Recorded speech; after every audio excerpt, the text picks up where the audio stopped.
agora com o Renato Maluf sobre a situação de fome no Brasil. Deixa eu antes trazer alguns números para vocês. A fome atingiu, na pandemia, agora em 2020, 19 milhões de brasileiros. Eles estão entre as 117 milhões de pessoas que conviveram com algum grau de insegurança alimentar no Brasil nesses últimos meses do ano, o que corresponde a 55,2% dos domicílios, mais da metade.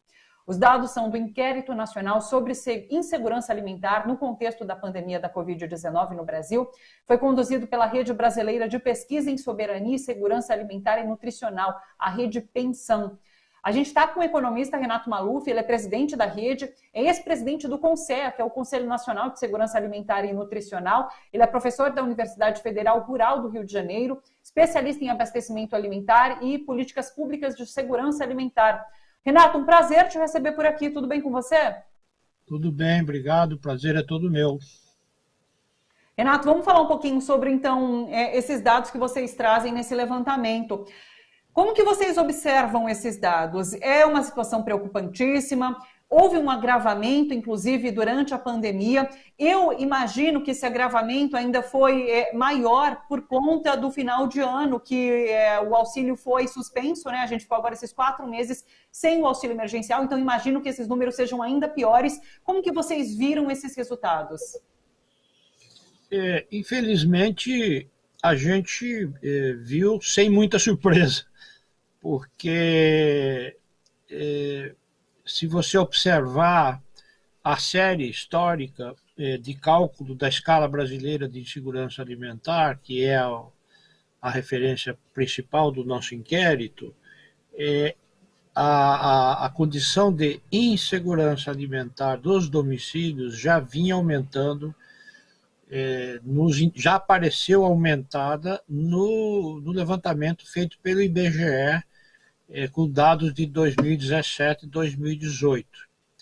Após um período de uma tendência muito favorável até 2014, quando a segurança alimentar atingiu mais de 70% dos domicílios, a inflexão dessa curva, no sentido de reverter o crescimento da segurança alimentar e, portanto, apontar o crescimento da insegurança alimentar, ela já estava evidente em 2017 e 2018, mostrando que esse aumento da insegurança alimentar tinha causas associadas à crise política e econômica que atingiu o país a partir de 2015 e 2016, sobretudo a partir do golpe de 2016. Como de 2017 e 2018 para cá e no governo Bolsonaro, os fatores determinantes da insegurança alimentar só fizeram se agravar, então nós tínhamos razões para esperar que o resultado ia ser pior ainda. E, de fato, isso aconteceu. O desemprego só aumentou muito com o governo Bolsonaro, com a gestão econômica do governo dele, e a pandemia que agravou a situação. Daí que chegamos em dezembro de 2020, que é a referência dos dados do nosso inquérito, com uma situação que é essa que você mencionou. Se em 2018 tínhamos 60% de domicílios considerados em condição de segurança alimentar, abaixo dos 72% de 2014, em dezembro de 2020 esse percentual estava abaixo de 50%. Tivemos 44,8% dos domicílios na condição de segurança alimentar, o que é muito grave. E como você disse, se fizéssemos esse levantamento num período em que não houvesse qualquer tipo de auxílio, em dezembro a gente ainda tinha o auxílio, diminuído, mas tinha, reduzido pela metade, mas tinha. Estamos há 3 meses sem, janeiro, fevereiro, março. Então a gente tem todas as razões para esperar que um levantamento feito agora daria um resultado ainda pior. Então, essa combinação de uma crise política e econômica que se arrasta desde o golpe, e que vem se agravando, sobre a qual incidiu a pandemia com as suas consequências. E, como nós sabemos, a sociedade brasileira é uma das sociedades mais desiguais do mundo, né? Assim que os impactos da pandemia são diferenciados e eles atingem muito mais fortemente os setores da população mais vulnerabilizados. Então, infelizmente, a situação muito grave não foi surpresa. Infelizmente. Sim. Renato, você essa conclusão, o fator pandemia, mas desse fator crise também de ter políticas públicas que levavam à segurança. A gente pode incluir nesse resultado esse desmonte de políticas públicas. Esse resultado talvez não seria tão terrível caso essas políticas ainda estivessem funcionando plenamente. Quando eu mencionei a crise política e econômica que começou em 2015 e se agravou de 2016 em diante, para ser mais explícito, a partir do golpe, toda a estrutura que havia sido montada de programas voltados para se promover a condição alimentar e nutricional da população e para enfrentar a pobreza começaram a ser gradativamente desmontados, né? A primeira medida de impacto foi o fechamento do Conselho, agora no governo Bolsonaro, né, que era uma instância da presidência da República que articulava ações. Desmontou-se também a estrutura de governo que existia no antigo Ministério do Desenvolvimento Social. Então, as políticas de segurança alimentar e nutricional, a sua emergência com relevância do Brasil, a gente pode dizer que ela é um fruto da redemocratização do país. Esse foi um movimento que começou nos anos 90, inclusive um dos momentos mais importantes foi o governo paralelo, em 91, quando o então presidente do governo paralelo, Lula, ele lança um documento que foi preparado por um grupo aí da sociedade civil, né? Assim como foi a emergência desse tema foi fruto da democracia, ela padece com o fim da democracia. Então, nós estamos pagando o preço do retrocesso democrático que esse país está vivendo e do desmonte de políticas públicas, que afeta muito esta área. Alguns até dizem que é o desmonte do Estado, né? Mais do que simplesmente de alguns programas. Então, sim, essa é a questão de fundo, né? Se você for olhar esse mapa das políticas, algumas sobreviveram, que estão, digamos, mancando. Por exemplo, a alimentação escolar, o programa de alimentação escolar, que é central para isso. Ele mantém, ele existe, mas padece, digamos, de uma ausência de priorização. A sociedade civil está se mobilizando semanalmente para tentar segurar o PNAE no Congresso, com as escolas fechadas, nem todos os governos municipais e estaduais entenderam que escola fechada não pode significar o fim da alimentação escolar, que é a principal, quando não única refeição do dia de crianças pobres.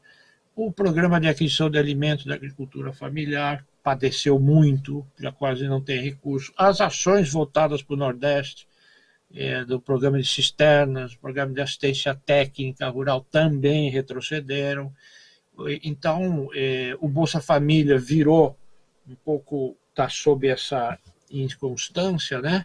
E o auxílio que entra, que sai, que o governo Bolsonaro tentou um auxílio de um valor ridículo ano passado, foi preciso o Congresso aumentá-lo para 600, agora, estava escutando o Silvio falar, nós temos está iniciando essa semana o pagamento de um auxílio, do novo auxílio emergencial, que mais parece uma esmola que política pública. Pagar R$ 150 achando que isso ajuda uma família a comer, isso é pior que esmola, né? Isso nem de longe é política pública. Então, esse é o quadro, né? Esse é o quadro muito grave, bastante grave. E assim cíclico, né? Quando você fala assim sobre a necessidade de alimentação escolar, a aquisição desses alimentos da agricultura familiar, se você reduz essa aquisição, você está prejudicando o agricultor familiar, que também vai ficar em dificuldade, que não vai ter como comer. Eu queria que você agora relatasse para a gente quem são essas pessoas que passam fome hoje no Brasil, porque tem uma questão referente a gênero, a cor, são pessoas negras, são mulheres, mulheres negras. Qual é a cara da fome no Brasil hoje? Então, um levantamento como esse nosso, eu quero, inclusive, prestar aqui uma homenagem a minhas colegas da rede de pesquisa que lideraram esse processo de aplicação da IBIA, né? A IBIA, ela é um indicador que mede a percepção, né, das famílias sobre sua própria condição. E ela é feita de um modo que permite responder em grande medida a sua pergunta, porque é isso mesmo, a fome tem rosto, tem sexo, tem local de moradia, tem cor da pele, tem grau de escolaridade. Então, de uma maneira bastante sintética, você pode afirmar que a fome no Brasil, primeiro, na diferenciação urbano-rural, ela é o dobro no meio rural do que no meio urbano, o que é um paradoxo. As famílias que estão na agricultura, onde se produz alimentos, sofrem mais, convivem mais com a fome, proporcionalmente, né? Não absolutamente. Absolutamente a fome é urbana. Agora, proporcionalmente, ela é mais forte no meio rural. Segunda diferenciação, Nordeste e Norte em relação ao Sudeste e Sul. Os indicadores no Nordeste e no Norte são o dobro, duas vezes e meia maior do que no Sul e Sudeste.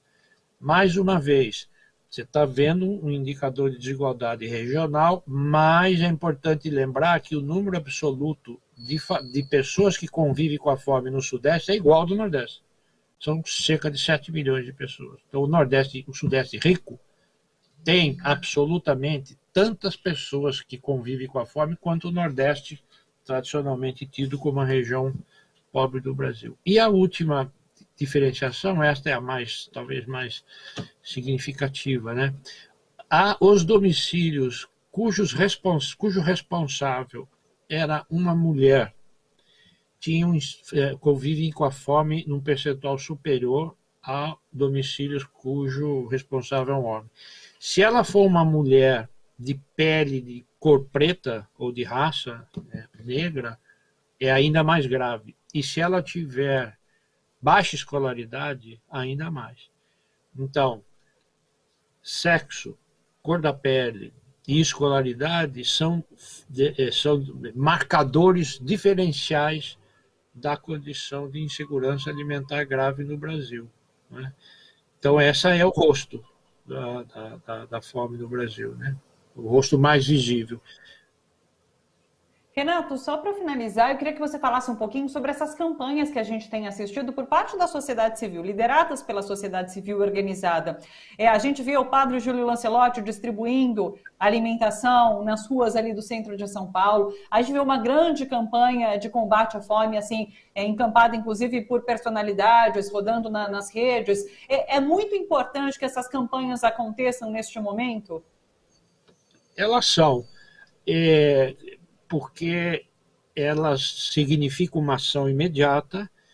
A condição de faminto, nós estamos falando aqui de faminto porque é a condição mais grave, mas não vamos esquecer que tem um percentual elevado que tem a qualidade da sua alimentação comprometida e mesmo a quantidade, mesmo que não tenha havido fome absolutamente na família, que são os outros graus de insegurança alimentar, né? Muito elevado. A nossa pesquisa mostra, inclusive, que o que se chama de insegurança alimentar leve, quando a família teve que comprometer componentes da sua alimentação, atinge os não pobres, os não extremamente pobres, que é sinal de que trabalho temporário, trabalho informal, precariedade, tem afetado a alimentação, sim.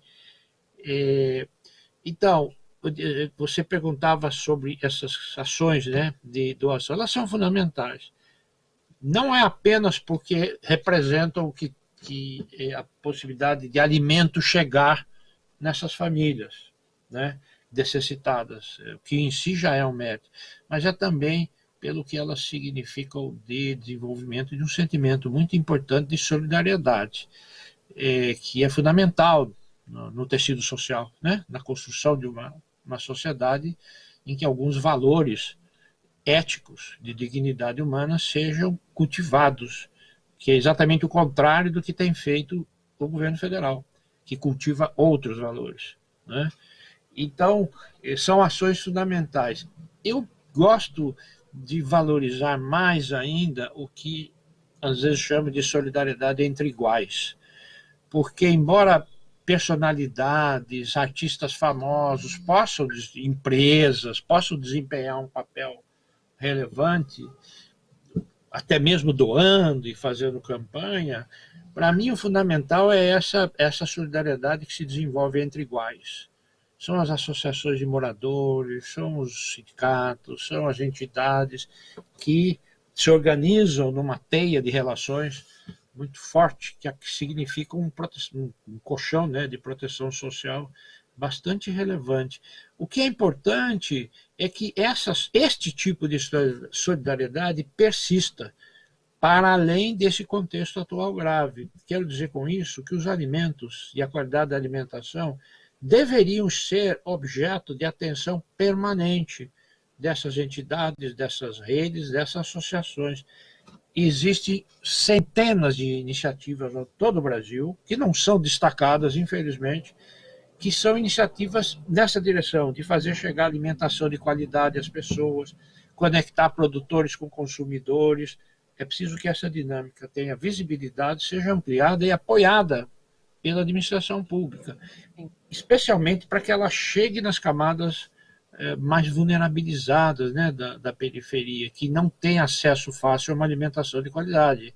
Então, eu diria assim, esta solidariedade é fundamental, mas é muito importante a sua promoção entre aqueles que estão vivendo essa realidade e que a preocupação com os alimentos e alimentação seja um componente permanente da solidariedade e, sobretudo, que a solidariedade seja fundada em direitos, numa visão de direito, numa ética de direitos. Perfeito. Renato, agradeço demais a sua participação, obrigado por trazer essa análise aqui para a gente. É um ponto que a gente precisa martelar sempre, discutir e, inclusive, gerando e fomentando a necessidade de políticas públicas para resolver essa situação. Muito obrigada, Renato, parabéns pelo trabalho, viu? Eu que agradeço pela oportunidade e quero prestar aqui mais uma vez uma homenagem às minhas colegas e colegas da rede de pesquisa que fizeram esse trabalho tão valoroso, né? Muito obrigado, um abraço.